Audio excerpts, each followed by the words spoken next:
Saat ini kita akan membahas tentang tindakan HAM dan kutuk Nuh dari Kejadian 9 ayat 20 sampai 27. Sebelum pembahasan, saya akan membacakannya kepada kita.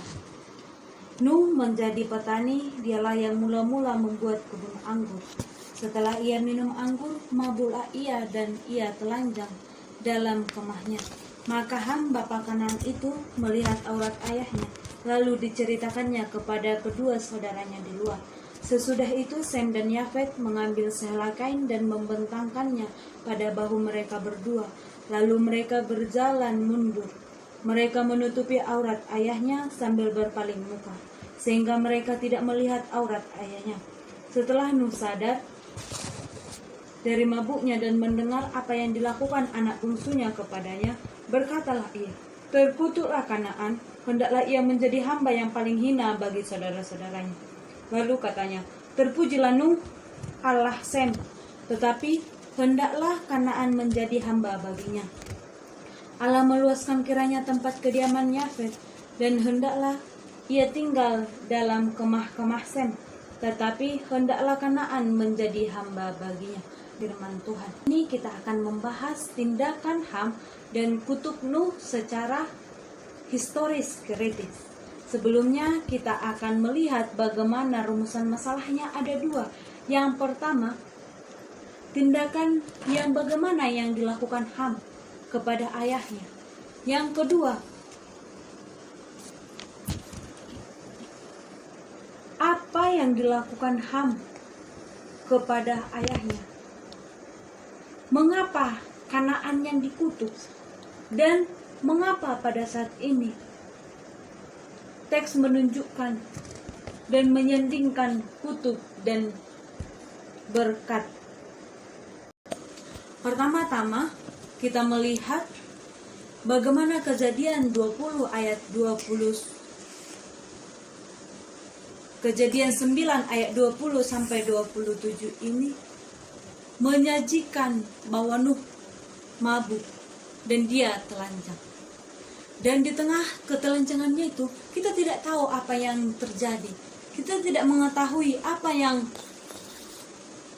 dilakukan oleh Nuh atau Ham itu sendiri. Benarkah seperti yang dikatakan oleh Robert A. J. Gagnon bahwa ini penyimpangan incest homoseksual? Agar lebih jelas, mari kita ikuti part ini, karena ini akan membahas secara jelas. Ya. Secara etimologi dan terminologi, saya akan menyajikan dua, yaitu pertama, wayigal. Wayigal dari kata galah, yang artinya to be open, to open, uncover, yang artinya terbuka, membuka, dan mengungkap. Dalam Septuaginta digunakan kata apokalipto yang artinya to uncover, reveal. Dan dalam Alkitab bahasa Indonesia dikatakan telanjang.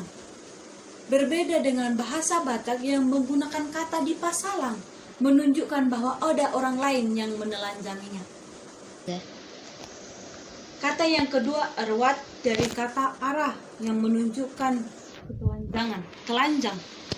Dan Septuaginta menggunakannya apokalipto, tetapi itu menunjukkan menyingkap atau terbuka, mengekspor diri.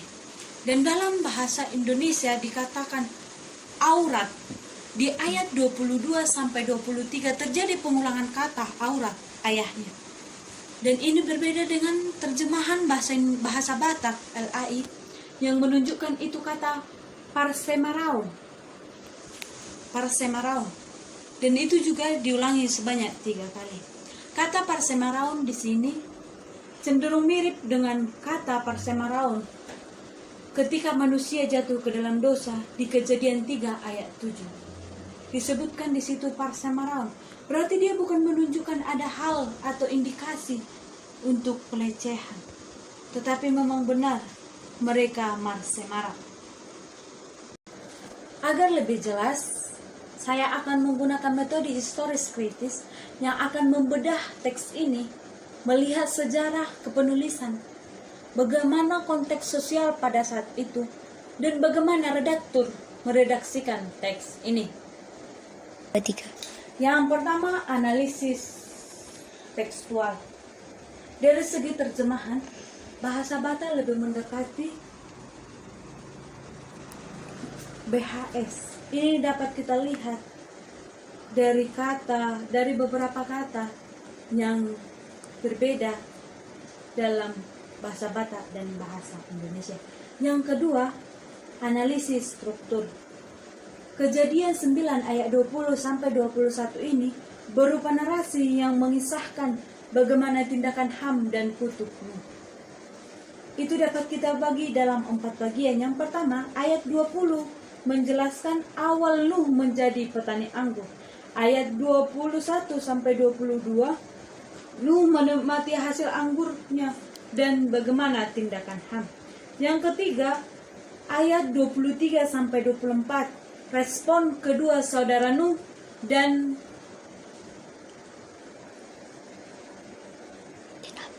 tindakan Ham. Yang keempat,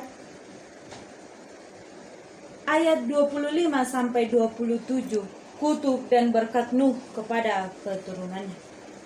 Ketiga, analisis redaksional. Redaktur seolah-olah atau cenderung mengetahui konteks sosial pada saat itu. Dia mengerti gaya hidup pada saat itu, sehingga dia menjahit dan merangkai kata sedemikian rupa untuk menggambarkan bagaimana kehidupan saat itu. Dan teks ditulis. Sekalipun teks ini bersinggungan dengan budaya dan gaya hidup, tetapi redaksi menjelaskannya dan memperlihatkan terjadinya pergeseran moralitas yang dialami oleh Nuh. Nuh seorang yang baik dan tak bercelah, tetapi saat ini dia diperhadapkan dengan skandal dalam keluarganya. Dia mabuk dan bertelanjang. Di sisi lain kita juga melihat bahwa perilaku manusia itu cenderung berubah-ubah sesuai dengan gaya hidup dan budaya yang diterimanya. Yang keempat, kita masuk analisis latar belakang historis.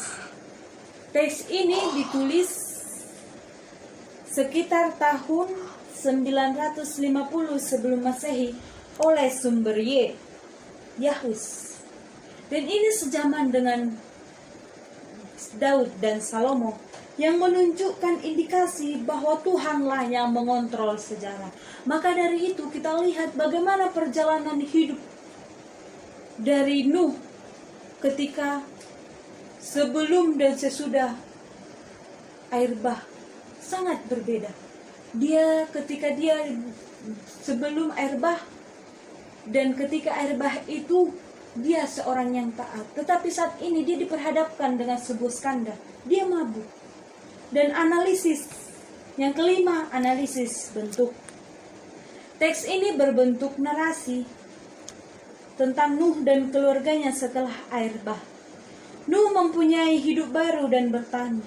Ini mengindikasikan bahwa mereka telah hidup imanen. Dan narasi ini diawali dari Nuh yang menjadi petani. Dia menikmati hasilnya, lalu dia mabuk. Dan tindakan ini dilihat oleh Ham. Dan diakhiri dengan respon dari saudara-saudaranya dan berkat dan kutuk yang diberikan oleh Nuh kepada Kanaan. Teks ini memperlihatkan bahwa Tuhan itu berkuasa dan menunjukkan bahwa Nuh itu adalah manusia tidak sempurna. Maka dia bercacat dan mengalami skandal dalam keluarganya. Yang keenam, kita masuk kepada hermeneutika teks. Yang pertama, ayat 20. Di ayat 20 ini disebutkan bahwa Nuh menjadi seorang petani. Dia petani yang mengelola kebun anggur. Di ayat 21 sampai 22, dia disebut menikmati anggur tersebut dan mabuk. Di tengah kemabukannya dia telanjang. Dan ada indikasi bahwa Kanaan anaknya tersebut melihat ketelanjangan anaknya. Melihat ketelanjangan Nuh.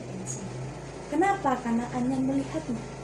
Karena kita jelas melihat di ayat 23,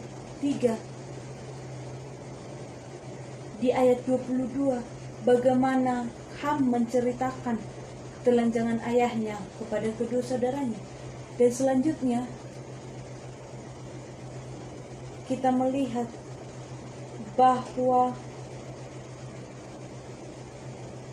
Nuh mabuk, kemungkinan besar karena dia meminum anggur berlebih. Bukan karena dia minum anggur, bukan karena anggur itu dia mabuk, tetapi karena diri sendiri dari Nuh itu yang meminum lebih. Baru kita masuk di ayat 22, 23 sampai 24. Di ayat 24 ditekankan bahwa yang melihat itu adalah anak bungsunya. Karena kita ketahui di ayat sebelumnya bahwa Ham urutan kedua. Ini menjelaskan bahwa Ham itu bukanlah pelaku atau anak bungsu yang dimaksud. Tetapi siapa? Kanaan itu sendiri. Ada indikasi yang bahwa Kanaan sendirilah yang melihat dan menikmati ketelanjangan dari Nuh tersebut. Dan ini dapat kita jelaskan di ayat 25 sampai 27, di mana Kanaanlah yang dikutuk, bukan Ham sendiri. Ini memperlihatkan bahwa Kanaanlah yang bersalah. Kanaanlah yang melihat atau yang menikmati ketelanjangan Nuh, bukan Ham.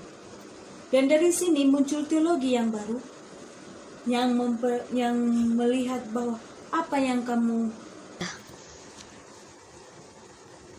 Untuk ini kita masuk pada implementasi dan kontekstualisasi.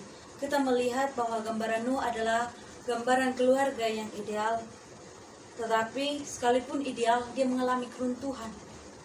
Keidealan keluarga ini diruntuhkan ketika adanya skandal dalam keluarga ini. Dan melalui teks ini kita diingatkan bahwa kita harus tetap berwaspada, harus berjaga-jaga dalam keluarga, karena kita tidak tahu apa isi pikiran mereka, dan hendaknya lah kita berjaga-jaga. Dan berbicara tentang keluarga juga, kita sebaiknya membimbing dan menjalan rasa waspada tersebut.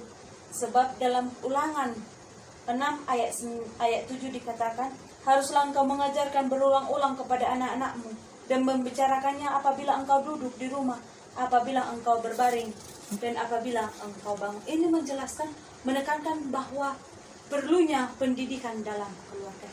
Kesimpulannya, secara umum teks Kejadian 9 ayat 20 sampai 27 ini memperlihatkan bagaimana sebuah keluarga yang awalnya panutan tetapi diguncang karena adanya skandal. Yang pertama, hipotesa yang mengimplikasikan bahwa adanya penyimpangan, pemerkosaan incest homoseksual ini tidak terbukti. Yang kedua, kemungkinan besar anak bungsu yang disebut di ayat 24 ini merujuk pada Kanaan, anak Ham sendiri. Dugaan ini muncul berhubung Ham menceritakan ketelanjangan ayahnya kepada saudaranya. Seandainya dia sendiri yang melakukannya, dia pasti tidak memberitahukannya. Hal ini kita lihat ketika Kain membunuh Habel, dia tidak memberitahukannya. Terima kasih.